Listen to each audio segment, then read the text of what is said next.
Hey everyone, welcome to the bridge. We're glad you're here. Come worship with us this morning.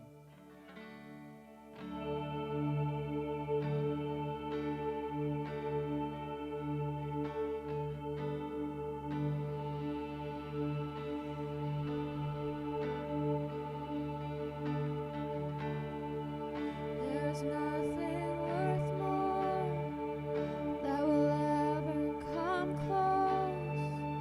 Nothing can compare. You're our living hope.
So we pour out our praise.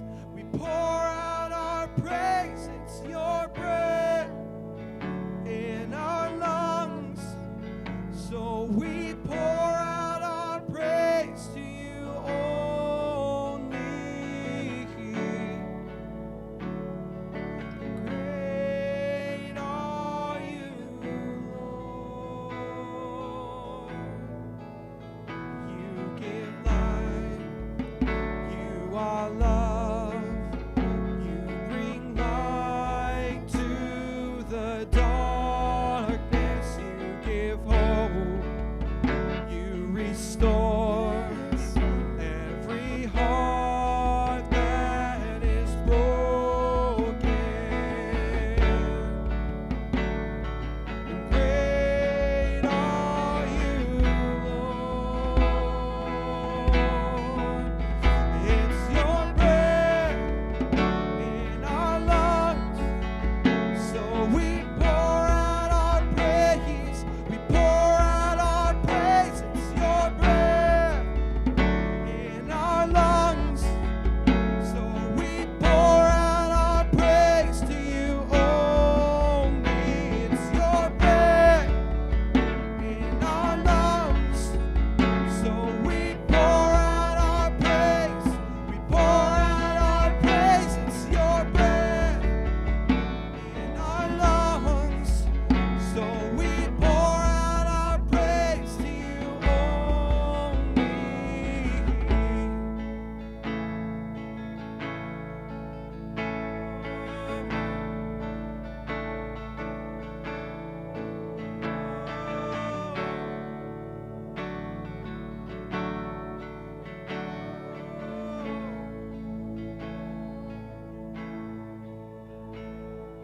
And all the earth will shout your praise. Our hearts will cry. These bones will sing. Great are you, Lord. And all the earth will shout your praise. Our hearts will cry. These bones will sing. Great are you, Lord. All the earth will shout your praise. Our hearts will cry. These bones will sing. Great are you,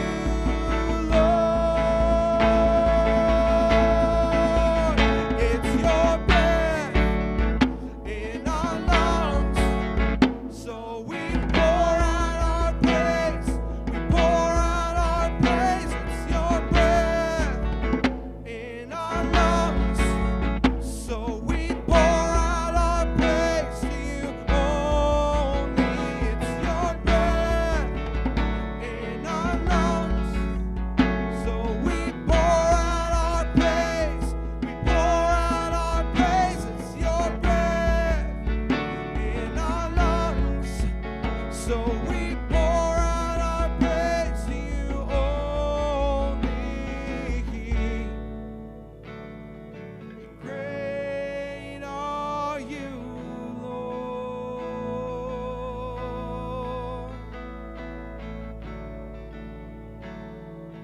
Great are you, Lord. He loves us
blows like a hurricane. I am a tree, it's bending beneath the weight of his wind and mercy.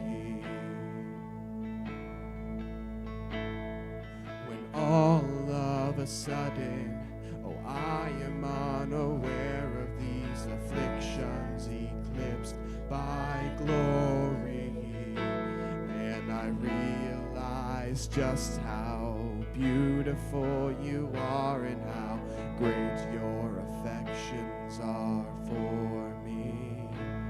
And oh, how he loves us so. Oh, how he loves us. How he loves us so.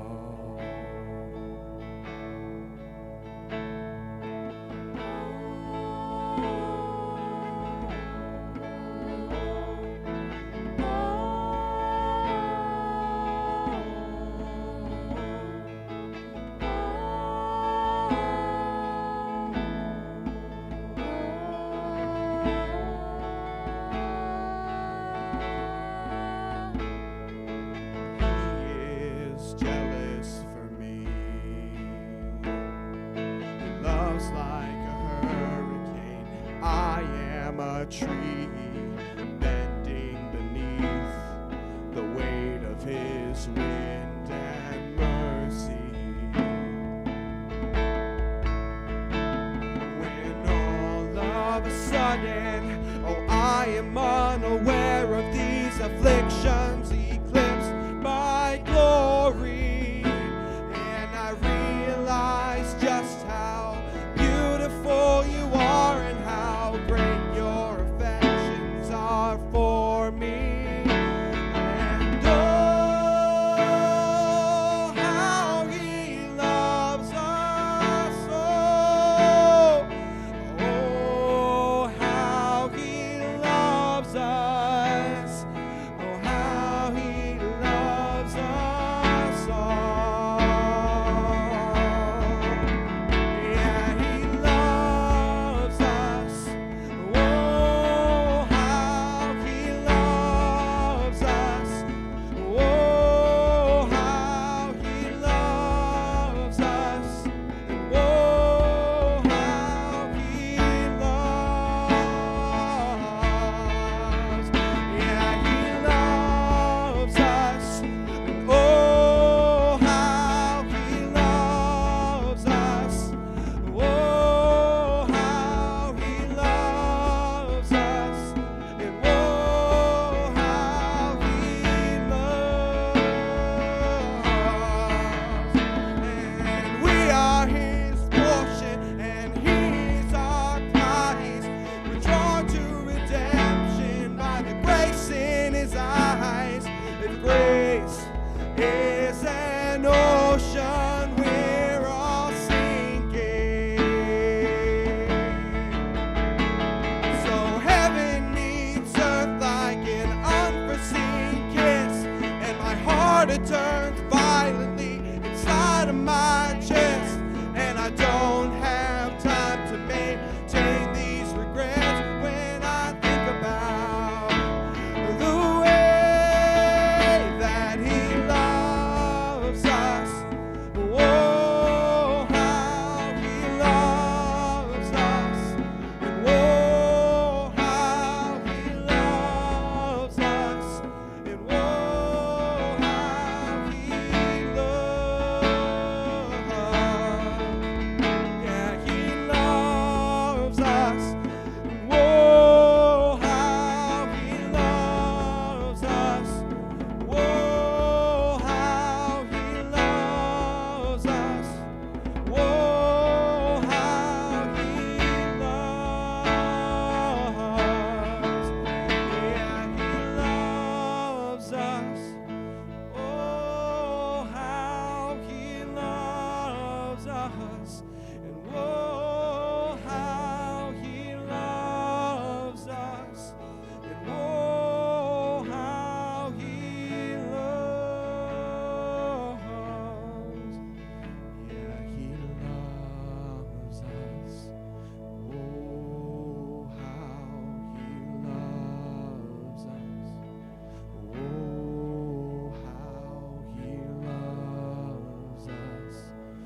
Hey, good morning. Welcome back.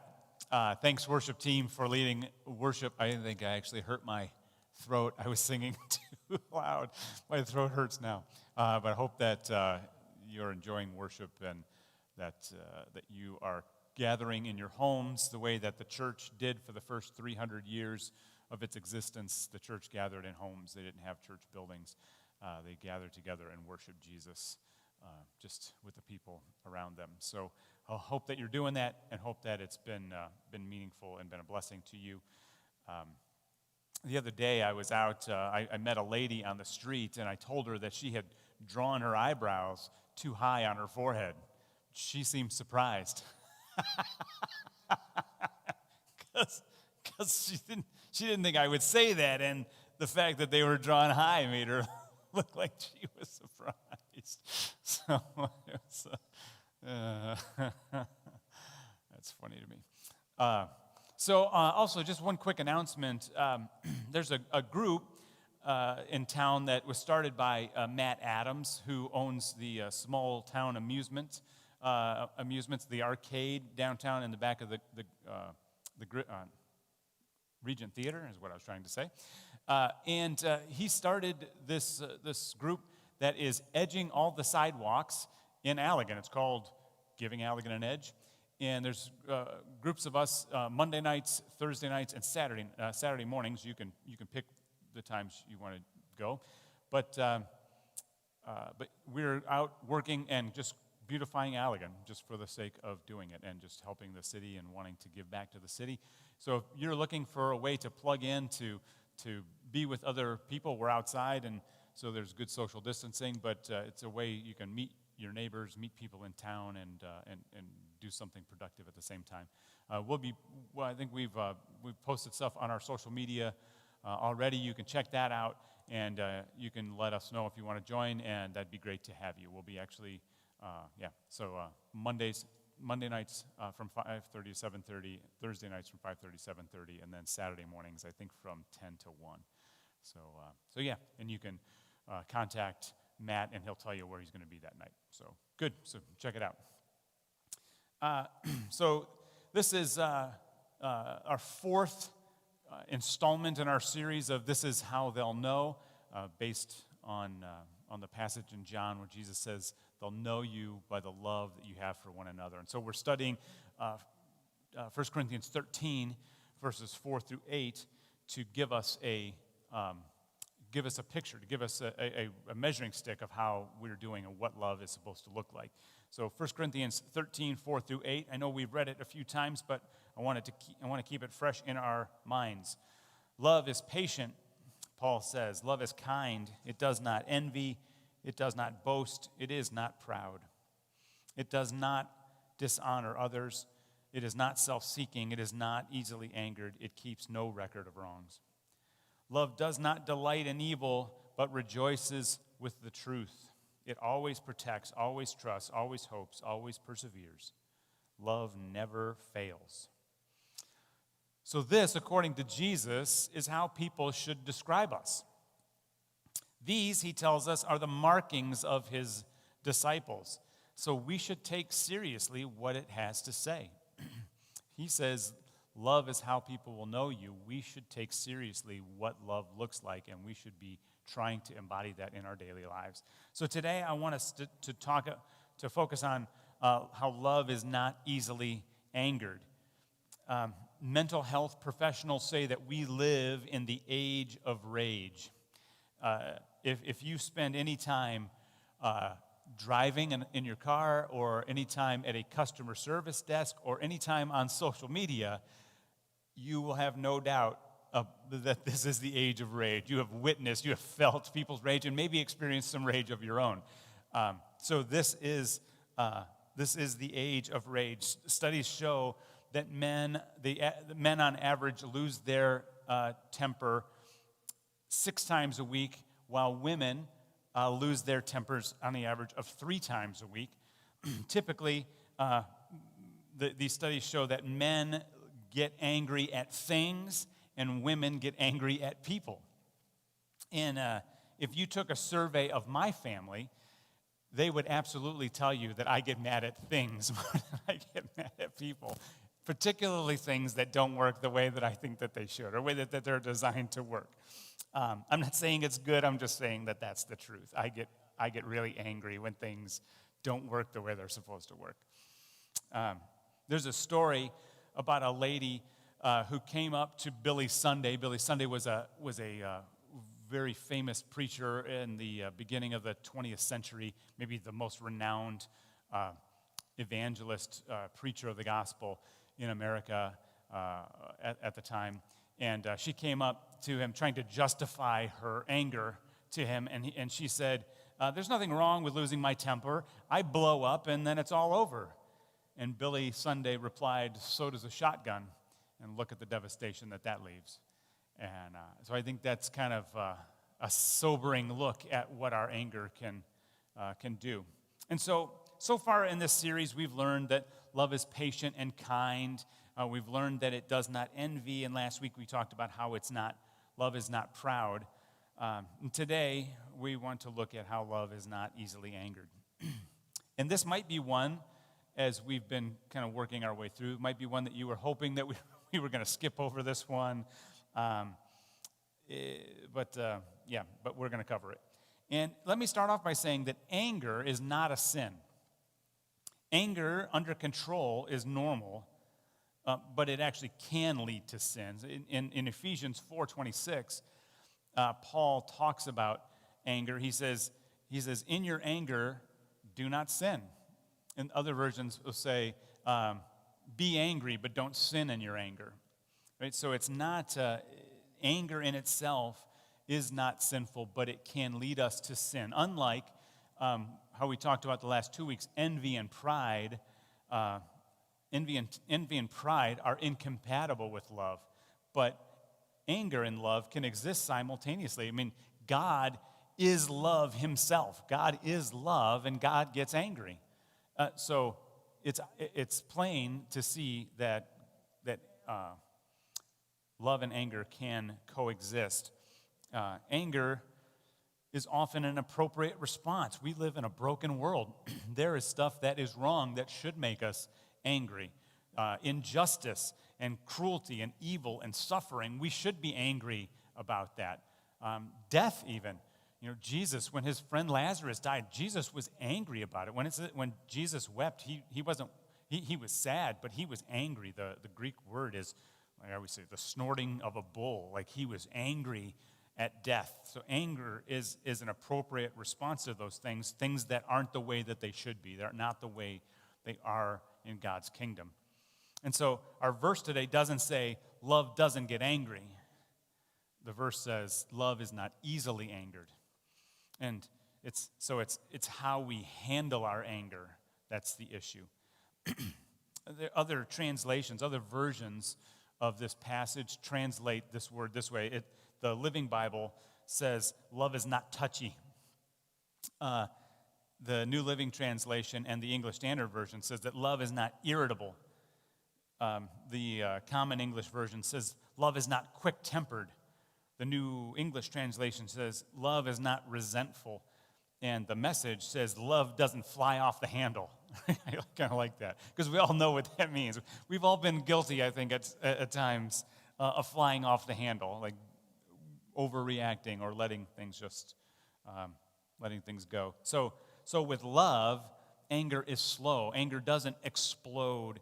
Anger isn't looking for a place to lash out because it's tempered with love. It's guided by love.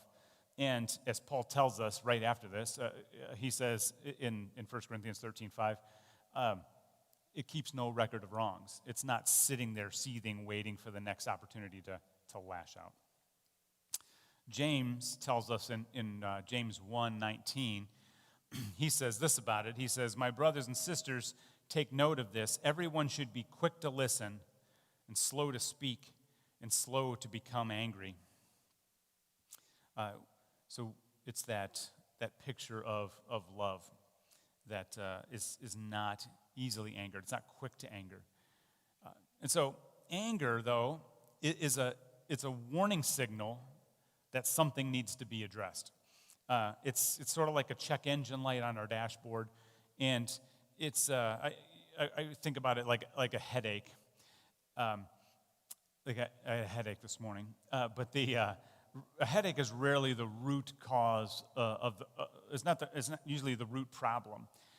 It's usually a symptom of something else. Could be stress, could be lack of sleep, could be dehydration, could be caffeine issues. So it's the headache is not the root cause, and so we can take ibuprofen to help with the headache, but it's not addressing the root cause. Like when I have a headache, it's not it's not an ibuprofen deficiency, right? That's not the root cause. I'm just treating the symptom. There's a deeper cause that I might need to deal with, or that you might need to deal with if we have a headache. So in the same way, anger is not usually the root problem. It's a symptom of something else that's going on. And oftentimes, not always, but oftentimes, anger that we have that might be less justified or might not be guided, we may not be being used in the right way, are caused by three things, either fear, frustration, or hurt.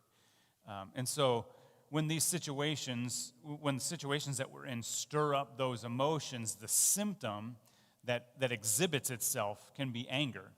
And but we know that love isn't easily angered, so love asks the question, why am I getting angry? Right? It's always a good thing. Whenever things happen, when we talk about kairoses, we talk about the times when God is trying to break in, we ask the question, what is God trying to say to me? What is God saying to me right now? And it's good to process that our anger in the same way. Why am I getting so angry about this? Like, has somebody hurt me? Has somebody offended me? Am I frustrated because I'm in traffic? Because a lot of times our vehicles are places that can be places of anger and rage. Like, so am I stuck in traffic? Am I in a slow checkout line? I went to the store the other day, and I was in a line. I was almost I was like one or two people back, and the line next to us opened, so I jumped over there, and this sweet older lady, it was like somebody hit the slow-mo button. Like, it was painful, and I had a lot of groceries. But I'm trying to practice all of this as I'm sitting there, trying not to be angry. She's a very sweet lady, just doing the best she can. But are we in a slow checkout line? Is somebody not responding to me the way that I feel like they should be responding? Are they not doing the things that I think they should be doing? Or sometimes I'm angry because I might be feeling insecure or unsafe for whatever reason. Unsure, insecure. So identifying the root cause of our anger can help us control our anger and help us deal with the issue rather than just the symptom. Rather than just being angry, I can deal with the thing that is causing it and get rid of it. Relieve the symptom, relieve the root cause. And so I just want to talk about like 3 practical ways for us to learn to be slow to anger. So the first one, repeat after me. I am not God. Right, I want you to say it out loud. I am not God. Good job. So there's a saying, everybody participating along home, Micah's participating with me. So there's a saying, there's 2 fundamental realities in the world. There is a God and you are not him. Like those are the 2 main things. And a lot of times when we get angry, it is simply because we have forgotten those 2 truths, that there is a God and I am not him. But it creeps in, right? It often starts in our minds because we legislate the required behavior of other people in our minds. And then when they don't live up to our laws, we get angry. And we all have this.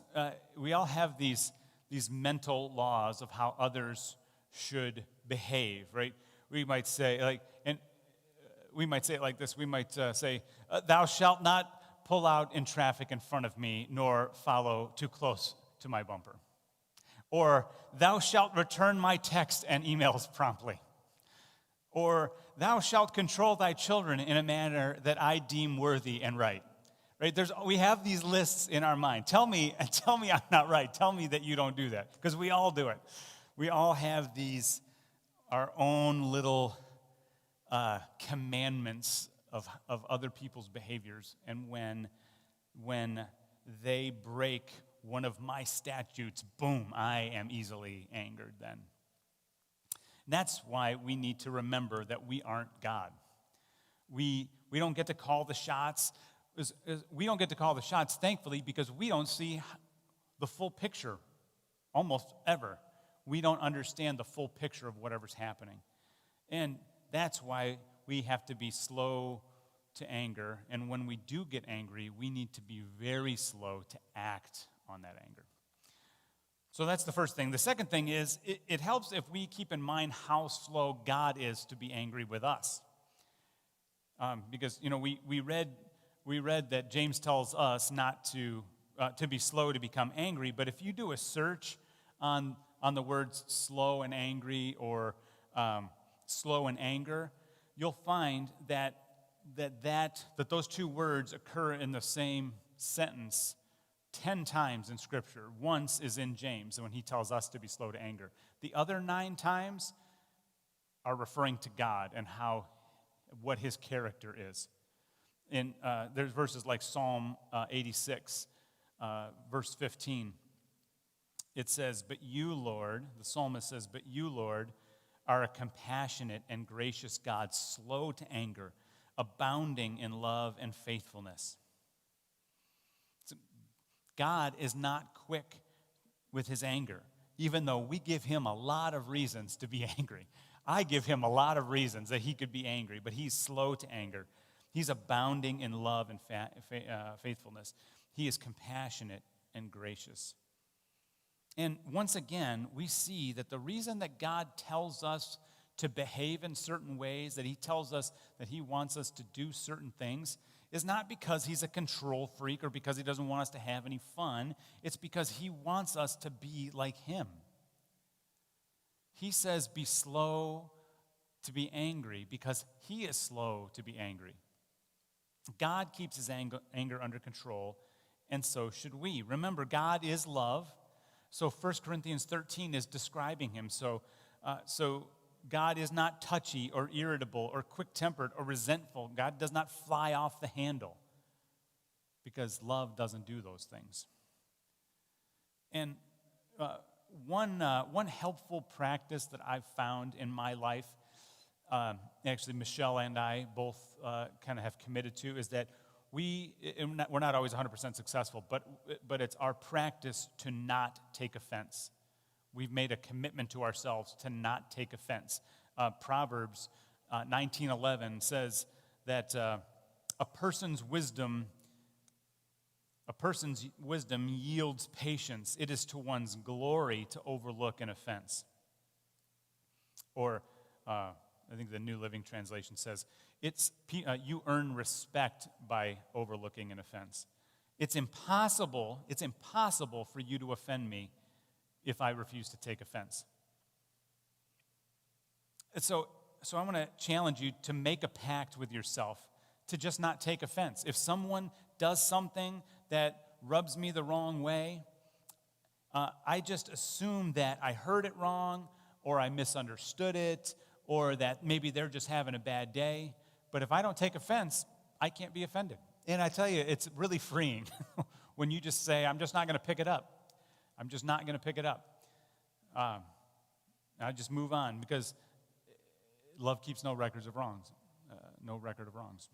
So we can just let it go. And when we really look at how God has been so slow to be angry with us, how patient and kind he is with you and me, doesn't that help us a little bit be slow to be angry with other people? And then the third thing, a third practical way of